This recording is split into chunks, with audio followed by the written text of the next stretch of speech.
The evidence for evolution made easy. The science of evolution is under attack by creationists. The majority of them do not even understand what evolution is, how it works, and what the evidence for it is. In this video, I hope to illustrate in simple terms how we know evolution is true. There are several lines of evidence that independently confirm evolution. That's what makes scientists so certain. Any one of these elements could have pointed to something else, but they all converge on the same conclusion, that all species emerged by common descent with modification through natural selection. Moreover, there are no credible, confirmed facts about nature that contradict evolution. Individually, each independent line of evidence I shall discuss very strongly supports evolution. But collectively, when you put all the pieces of the puzzle together, it becomes absurd to imagine that evolution did not happen. Evolution deniers have not provided any credible alternative theory that better explains all this evidence, or actually any of it. Before we get to the evidence, I need to be clear about what evolution is, define some terms, and dispel some misconceptions. I'm not going to be talking about Big Bang cosmology, the age of the Earth, or the beginning of life, called abiogenesis. Those are separate matters with separate evidence. Evolution is the process by which all plants and animals have arisen from a single ancestor that existed in the past. Over the past 3.5 billion years or so, all existing and all extinct species on the Earth have emerged gradually in a nested hierarchy of groups and subgroups, sometimes called the tree of life. A species is best defined as a population of organisms with shared traits that can interbreed but cannot successfully breed with other populations. Throughout the biological history of the Earth, new species have emerged from existing species. The change from one species to another is very gradual. No animal ever gives birth to a different species. Genes are molecular units of DNA, by which organisms pass down their traits to their offspring. Changes in the genes of a species caused by mutation, sexual recombination, and genetic drift are passed down to their offspring. Over many generations, these small changes gradually add up to big enough changes that the descendant organism is different enough from its distant ancestor to be called a new species.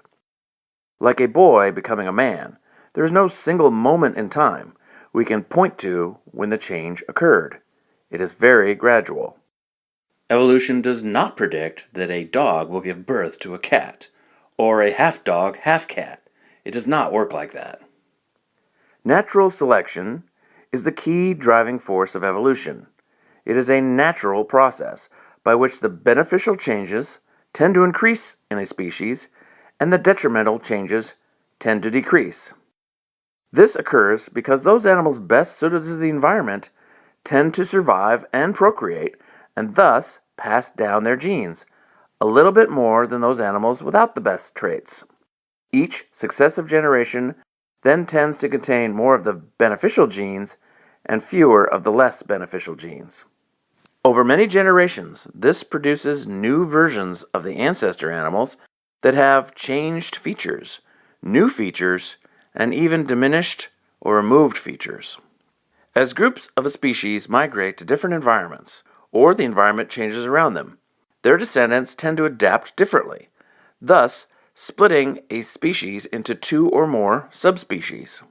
The ancestor species may later become extinct, or it may continue to exist, and may splinter off other new species.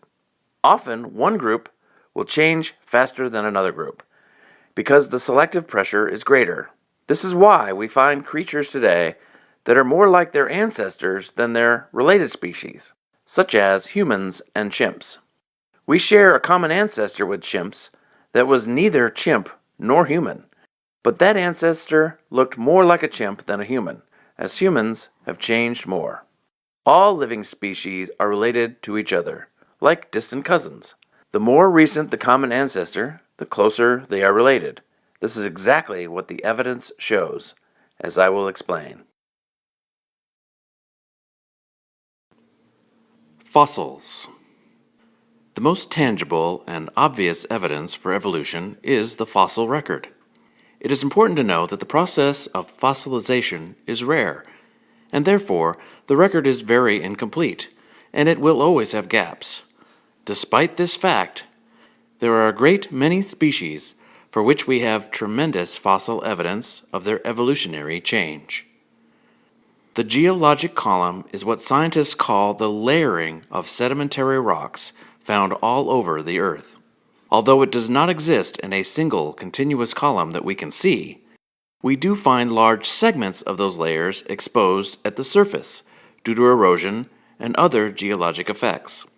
Because these layer segments overlap each other, scientists have been able to match up the different segments to determine the overall sequence of layers. Multiple overlapping dating methods have been used to date these layers into geologic timescales. Even if you doubt the accuracy of these dating methods, as creationists who don't understand the science behind it do, it does not change the fact that fossils are always found in these layers in the order predicted by evolution. In fact, if we did find any fossils out of sequence, such as a rabbit in the Precambrian layers, which is long before the emergence of any mammal, that would falsify evolution, and we don't find that at all. Lenny Flank describes the fossil sequence like this, quote, "The fossil record grades clearly and unmistakably from simple early life forms, which appear early in the geological column, to larger and more anatomically complex forms, which appear later. The sequence of the appearance of various fossil groups, first invertebrates, then simple vertebrates, then jawed fishes, then amphibians, then reptiles, and finally birds and mammals, is exactly what we would expect from evolutionary descent with modification, with the organisms appearing higher in the geological column being the modified descendants of those organisms which appear lower in the column." Unquote. In these layers, we have found many fossils of extinct species that show the unmistakable signs of gradual changes from one form of animal to another. These are called transitional forms. One great example is the evolution of whales. Whales are mammals that live full-time in the ocean. We know from the fossil record that they evolved from four-legged land animals about 50 million years ago. Ambulocetus, which means walking whale, is one of several transitional species between land animals and whales.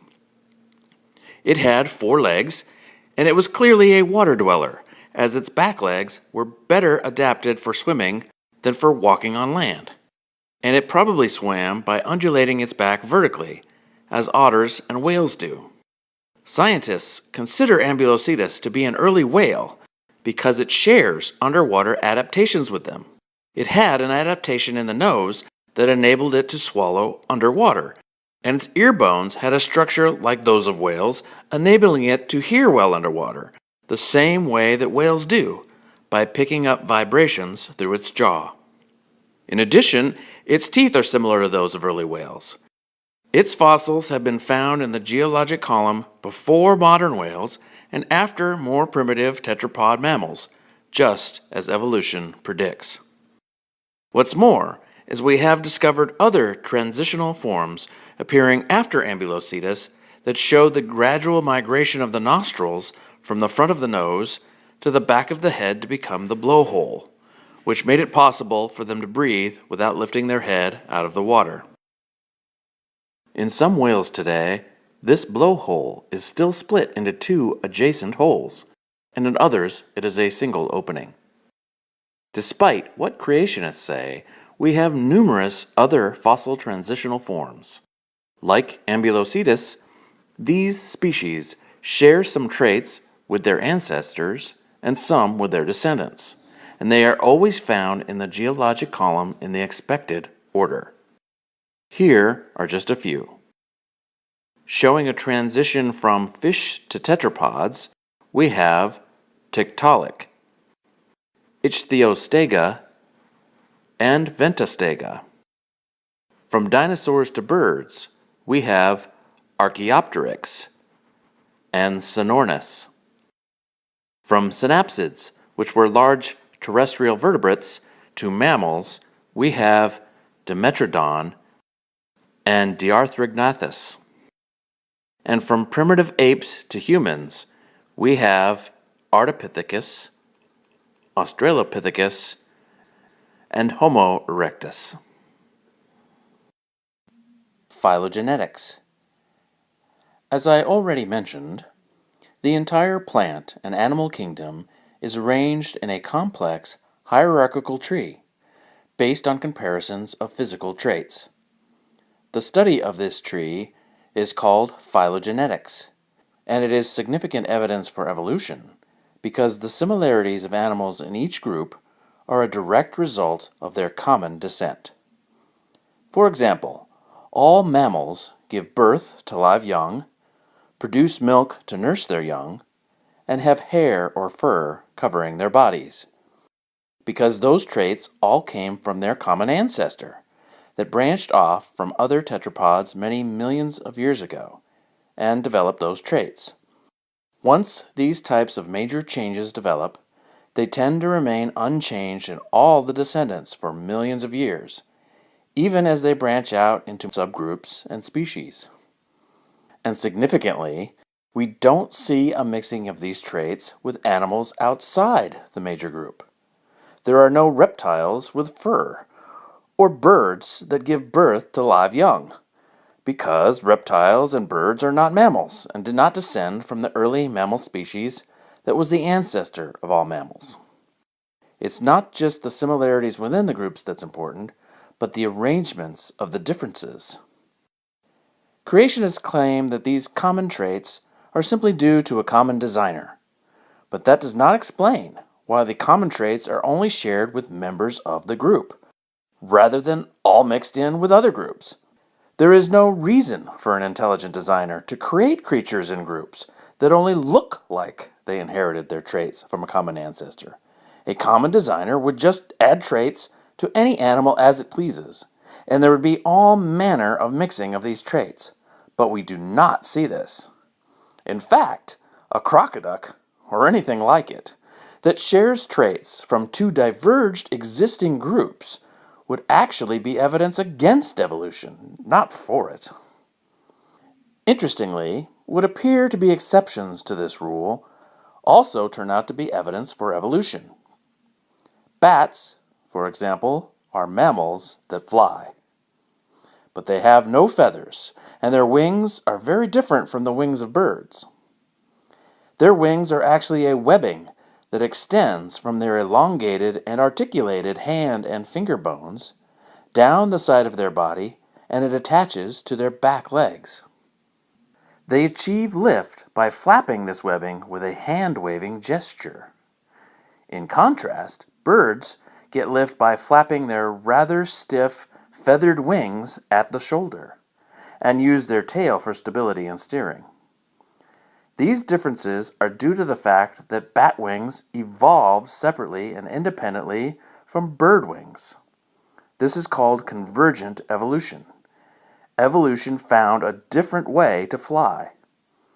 If you are an intelligent designer who wanted to make a flying mammal, why not just give them bird wings? Or insect wings? Why reinvent the wing? Now that we've seen how phylogenetics reveals evolution, we can also see how it fits in with the other pieces of the puzzle. The phylogenetic tree and fossil evidence independently confirm each other, as we can trace the common traits of animal groups back to a common extinct ancestor in the fossil record. And the emergence of each of the new groups occur at different times in the geologic column. And also, the predictions we can make about common ancestry from the phylogenetic tree have now been spectacularly confirmed by DNA evidence, the mechanism for heredity, in ways even Darwin himself could not have imagined. as I shall show in the next segment. DNA. DNA is the complex molecule that passes down physical traits to offspring. Now that science has revealed the mysteries of this complex mechanism, and the complete genomes of humans and many plants and animals have been sequenced, many discoveries have been made that provide conclusive evidence for evolution.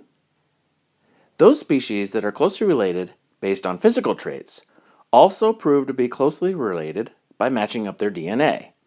Humans and chimps, for example, share over 98% identical DNA. The more closely related any two species are, the more common DNA we find, as we would expect. But moreover, there are several aspects of DNA that can only be explained by common descent. The first of these are called pseudogenes. These are sequences of DNA that are not used, but are left over from our ancestors that did use them. For example, most animal species can synthesize vitamin C, an essential nutrient. But humans and other higher primates cannot make vitamin C, so we must consume it in our diet. But our genes contain most of the genetic pathway to make it, the same sequence that is used by other animals. But a gene at the end of the sequence is turned off by a single mutation. There is no reason for that gene sequence to be present but not used unless it was inherited. Why would an intelligent designer add the whole sequence and deactivate it? And the same mutation that deactivates it is found in other primates, showing that we all inherited the mutation from a common ancestor. Humans share some pseudogenes with chimps, some with apes, more with primates, etc., which can only be explained by common inheritance. Another recent DNA discovery may be the closest thing to a smoking gun for evolution we will ever see. Humans have 23 pairs of chromosomes. These are bundles of DNA genes. Our closest relatives, the other great apes, that is, chimps, bonobos, orangutans, and gorillas, all have 24 pairs. If we share a common ancestor, either the apes gained one or we lost one. Losing a whole chromosome would be fatal, but fusing two chromosomes into one would not be, as all of the genetic information can be preserved. The evidence clearly shows that this is exactly what happened. Human chromosome number 2 was fused from 2 ape chromosomes. How do we know this? Normally, chromosomes have markers in the middle called centromeres and markers on the ends called telomeres. A fused chromosome will have extra telomeres in the middle where they don't belong, and 2 centromeres. And this is exactly what we find in human chromosome number 2. And the specific genetic sequences of this chromosome match up almost exactly to 2 separate existing chromosomes in chimps, an unmistakable indication of our common descent. At some point after the human line split from the other ape lines, these 2 chromosomes were fused into one and passed down to the descendants ever since. See a great video with Ken Miller on this. Another discovery in DNA also clearly points to common descent. Endogenous retroviruses, ERVs for short, are virus DNA sequences inserted into an animal's DNA. When this happens in a germline cell, which is a sperm or egg cell, the retroviral DNA will be inherited by the descendants of the host animal, and always in the exact same location. Many different species have the same ERVs inserted in the exact same location in the genome, even though the location of the initial infection is random. Once again, proving common inheritance. The closer the relative, the more ERVs they share in common, and the nesting pattern of these matches the phylogenetic tree as predicted. There is no way for this to happen without common descent. And also, we have never found the same ERV insertion in species that split before the infection occurred. For example, all apes, including humans, share some ERVs in common that do not exist in any other mammals. So if you find a dog with an ape ERV, you could falsify evolution. ERVs act as phylogenetic markers and are clear indicators of common descent of different species. Because we now have very detailed data for many different species, you can look for non-coding DNA, including ERVs and pseudogenes, in different species and plot the similarities and differences. And we find that the similarities lie on a beautiful hierarchical tree, which can only be described as a family tree. Most significantly is that you can do that for any gene in the same animals, or even small mutations within the genes. And those similarities and differences always fall on the same family tree. That completely falsifies a single creation event. The only explanation is common inheritance. Richard Dawkins calls this the single most conclusive proof of evolution. In fact, he says that even if we had no fossils, this fact alone would prove evolution is true. Geographic distribution. The geographic distribution of animal species across our planet matches what evolution predicts. As animal populations spread out into new environments, and particularly when some of them become isolated by geographic formations, such as mountains, rivers, or oceans, those isolated populations tend to adapt differently than their ancestors, and new species emerge. Charles Darwin famously studied the finches and other animals that populate the Galapagos Islands, and noticed that they bear many similarities to those found on the nearest mainland in South America, hundreds of miles away, but also had significant differences, and also varied from island to island. This indicated to him that the finches on the islands were the descendants of birds that had long ago migrated from the mainland, and there they diversified into new species. This is one of the key discoveries that led to his theory of natural selection. It shows how the isolation of the islands and the differences of the environments allows natural selection to create new species. And we see evidence of this all over the globe, where animal species separated by geography are related but different from other species in neighboring areas. If you believe in Noah's flood, or even if you don't, but believe in a one-time creation within the last, say, 10,000 years, either way, you have to explain how all the animals spread out from a central point, but somehow knew to migrate in groups by phyla, family, and species. For example, Australia and New Zealand are populated with many species of marsupial mammals, which are those that have pouches, such as kangaroos, wallabies, and koalas. And there are very few endemic non-marsupial mammals, called placental mammals, found there, and few marsupials found anywhere else. The logical explanation is that they evolved in that region separately, after branching off from their common ancestor with other mammals. Or perhaps the marsupial just knew to march off Noah's Ark right down to Australia, leaving the placental mammals behind. Another type of evolutionary geographic distribution that clearly shows how evolution works is a phenomenon called ring species. There are many of these found throughout the world, and one great example is the Ensatina salamander of California.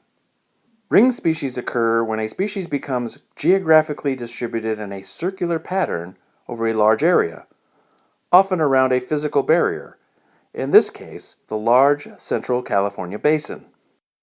Immediately adjacent or neighboring populations of the species living around this ring vary slightly but can interbreed.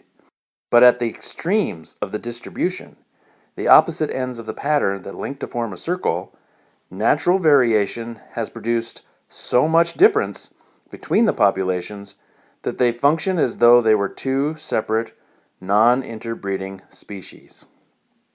While this is on a small scale compared to the grand scale of all of evolution, ring species demonstrate in the spatial dimension something that always happens in the time dimension, gradual change from a common ancestor. Evolutionary baggage. Man still bears in his bodily frame the indelible stamp of his lowly origin. Charles Darwin. When looking at all life that exists today, we can see many features that are clearly the result of our evolutionary past. One type of this evolutionary baggage is called vestigial structures. Vestigial structures are parts of animals, including humans, that have been inherited from their ancestors, but no longer serve the purpose for which they first developed. Examples include pelvic bones in whales, wings on ostriches, dew claws on dogs, and the human appendix. Notice that some of these structures do serve a purpose, and creationists like to say that if they serve a purpose, they must not be vestigial, but that is not the case. Evolution often works by repurposing structures that are no longer needed for their primary purpose. The important thing to notice is whether they are necessary, not whether they are useful. The wings on an ostrich, for example, are used for balance, display, and cooling, but they are anatomically equivalent to wings used for flying in other birds, and not used for flight. They are clearly not necessary for their survival. There would be no reason for a designer to give them wings that they don't use for flight. Other animals in the same environment get along fine without wing-like cooling structures. The evolutionary explanation is that they are left over from ancestors who did fly. Gradually, the ancestors of today's ostriches adapted to living full-time on the ground, and at some point lost the ability to fly, but retained their wings, and co-opted them for other purposes. Similarly, the human appendix may be used to some extent by our digestive and immune systems, and likely was required by our ancestors who relied heavily on a diet of leaves, but we certainly can live perfectly fine without it today. In fact, about 250,000 people per year must have their appendix removed surgically when it becomes inflamed. Without surgery, many of them would die. This shows that not only is the appendix not necessary, but we would be better off without it. Vestigial structures always prove to be left over from an ancestor that did use them for the primary purpose for which they evolved. Creationism provides no valid reason for these structures to exist. We also find many vestigial structures that start to develop in embryos, but disappear or change to a different structure later in development. For example, human embryos start to develop tails, and dolphin embryos start to develop legs. We know these are remnants of their evolutionary ancestry because they match up to the early development of these same features in related species that still develop and use them. In very rare cases, we find animals that are born with ancestral features not normally present in the species.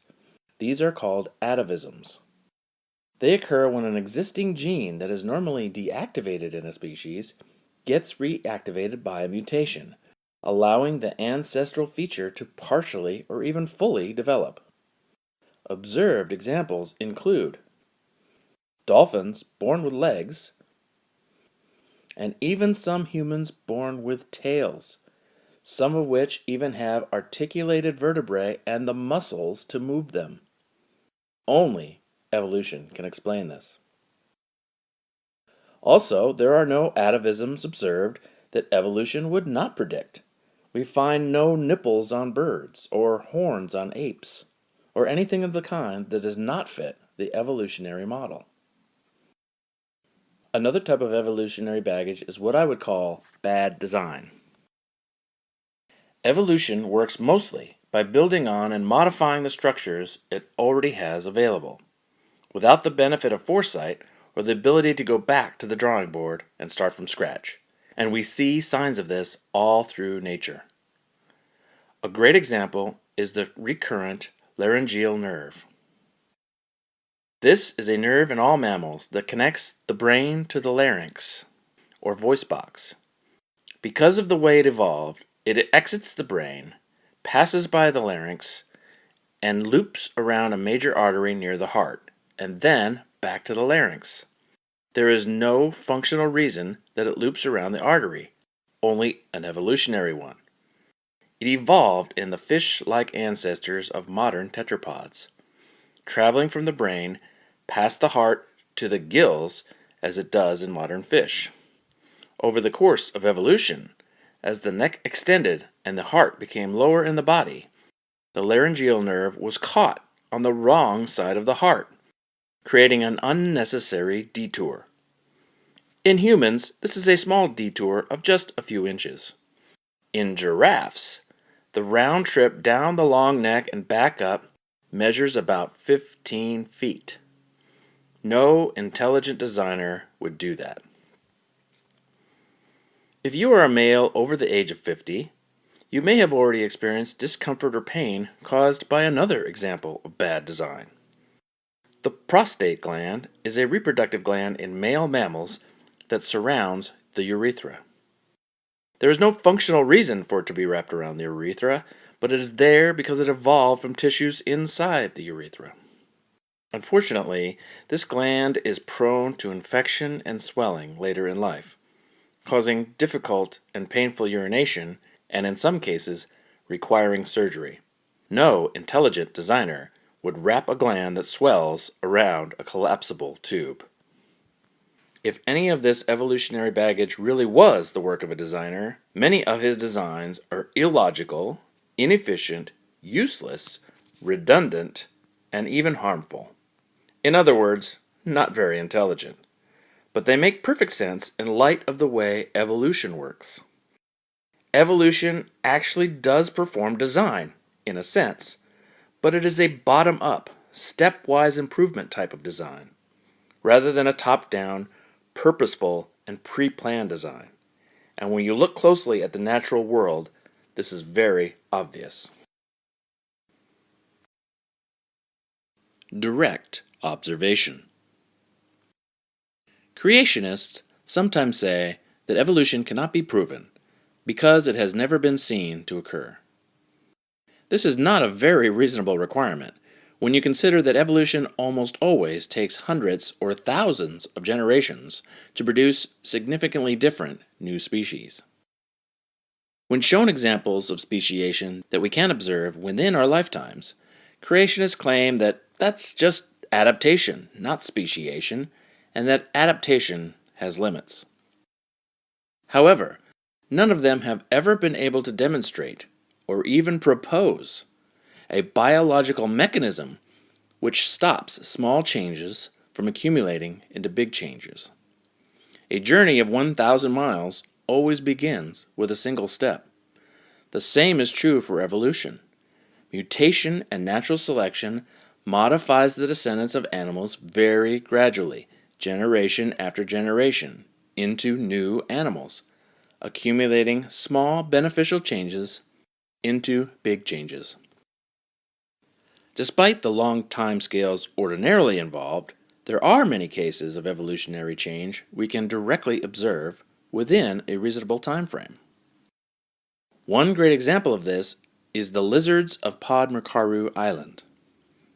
In the 1970s, 5 pairs of a species of lizard called the Italian wall lizard were introduced to the Croatian island Podmurcaru from a neighboring island named Podkopisti. About 37 years later, scientists returned and discovered that the descendants of those lizards had developed remarkable physical changes from their ancestral species. They had a larger average size, and in particular a larger head, which gave them increased bite strength. This was an adaptation to a different food source, as the new island had much more vegetation. On the relatively barren island Podcapisti, they had subsisted mostly on insects. Because plants are tough and fibrous, high bite forces allow the lizards to chomp off smaller pieces from the plants, which makes digestion easier. Examination of the lizard's digestive tracts revealed something even more surprising. Eating more plants caused the development of new structures called cecal valves, a relatively rare adaptation, which slows the passage of food by creating fermentation chambers in the gut, where microbes can break down the difficult-to-digest portions of plants. By isolating a tiny population of lizards in a new environment, researchers were able to demonstrate evolution in action in just a few decades, with dramatic results, including the emergence of a whole new anatomical structure. Another well-known study is the long-term evolution experiment led by Dr. Richard Lenski using E. coli bacteria. Since bacteria reproduce very quickly, they provide an accelerated way to observe evolution. Since 1988 and continuing to this day, Lenski has been tracking genetic changes in 12 initially identical populations of E. coli. As of 2014, each of the 12 isolated populations have reproduced for 58,000 generations. The researchers have observed a wide array of genetic changes. Some evolutionary adaptations have occurred in all 12 populations, while others have only appeared in one or a few populations. One particularly striking adaptation was the evolution of a strain of E. coli that was able to use citric acid as a carbon source in an oxygen-rich environment, a completely new trait. This clearly demonstrates how evolution produces new species. Of course, the descendants of the bacteria are still bacteria, as creationists like to point out, but they're a new kind of bacteria, and that is how evolution always works. Mammals are a special kind of tetrapod. Primates are a special kind of mammal. Apes are a special kind of primate. And humans are a special kind of ape. Animals never entirely stop being what their ancestors were. They just change into new versions of that animal. It generally takes large spans of time before the differences outnumber the similarities, and the new animals are considered a new species. Another way we can directly observe evolution is that we can sometimes see the different stages of development of structures within existing creatures. The eye is a great example of this. Even complex structures like the eye have evolutionary pathways that we now understand and involve many gradual steps. Since eyes are so useful, they have actually evolved many times in separate ancestral lines of animals. Another great example of convergent evolution. And we can actually see the different stages of this evolution in living animals today. In its most basic form, an eye can be just a few light-sensitive cells that can detect light or dark, such as the two-cell eye of the marine ragworm embryo. The next step would be developing a cup-shaped area of light-sensitive cells, which would add the useful ability to determine the direction light was coming from. And we find these in some flatworms today. The pinhole camera eye developed as the cup-shaped pit deepened into a chamber. By the reduction of the size of the opening, the organism acquired true imaging, allowing for fine directional sensing and even some shape sensing. Eyes of this nature are currently found in the nautilus. The next step came about as a clear membrane grew to close over the eye opening, which served to keep sand and water out of the eye interior and also acted as a lens that focused the light and provided a clearer image. Today, we see these rudimentary lenses in the stem-shaped eyes of the conch. From there, it only takes some small refinements, such as lens shaping, and muscles to better control focus, to get to the highly capable eyes we humans have and share with most other vertebrates. Not only does this dramatically demonstrate that complex structures can evolve through gradual steps, it is important to notice that there is no logical reason for an intelligent designer to give different animals varying sight capability, when he certainly could have given them all the eyes of a hawk. Only evolution explains the large variety of eye types that we find in nature. And these eye types clearly demonstrate the gradual steps involved in the evolution of the eye. In conclusion, as you can see by now, to disprove evolution, you would have to explain away tons of evidence. Many creationists simply deny that this evidence exists, and they imply that all scientists are involved in a conspiracy. That, of course, is absurd. It's been over 150 years since Darwin published his groundbreaking work, and hundreds of thousands of scientists have been busy studying the evidence ever since. Yes, creationists have made some counter-arguments to these lines of evidence that I have presented, but the scientific community that studies the evidence and understands it best has repeatedly found those counter-arguments to be without merit. Some creationists even go so far as to say that evolution is not true science because it is not directly observable or testable, and they falsely distinguish it as a historical science and say it requires faith because, well, you weren't there to see it. But nothing could be further from the truth. I have already shown how evolution is observed directly, but moreover, the evidence left behind by evolution in living creatures, in fossils, and in DNA provide direct and conclusive evidence of the evolution that occurred in the past. And also, evolution is testable. But since evolution occurs very slowly, and did occur mostly in the past, the tests we can perform are different than those kinds of tests that we would perform on an immediate phenomenon such as gravity or a chemical reaction. Evolution is tested simply by looking for more evidence. DNA is still being sequenced and analyzed. Fossils are still being found, and new living species are still being discovered.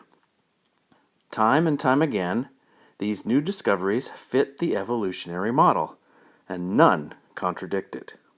Moreover, there have been many cases in which pieces of evidence that had not yet been found were predicted to exist. A great example is the transitional form from fish to land animals.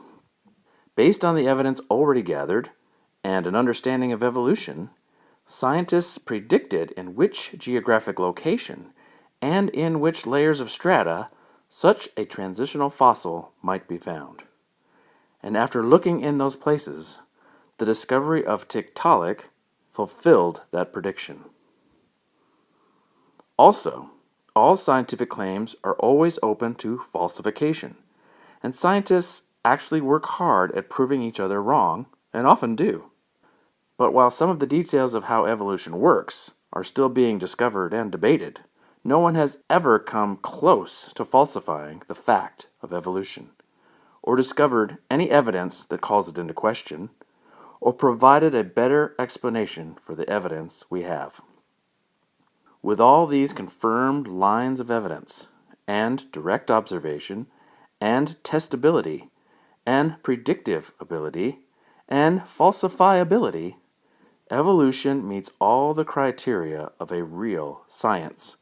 And creationism, by the way, meets none of them. In fact, evolution is one of the most well-evidenced conclusions in all of science. There is so much evidence that paring it down to this brief summation was a challenge. For every example given, there are many more. Research it more yourself and you will see. But be sure to choose good scientific sources or articles that reference them. There is a lot of misinformation out there. Beware of any site or publication whose primary agenda is anything other than promotion and education of good science. I encourage you to continue to research and learn about evolution on your own, and hope that you find it as fascinating and enlightening as I do.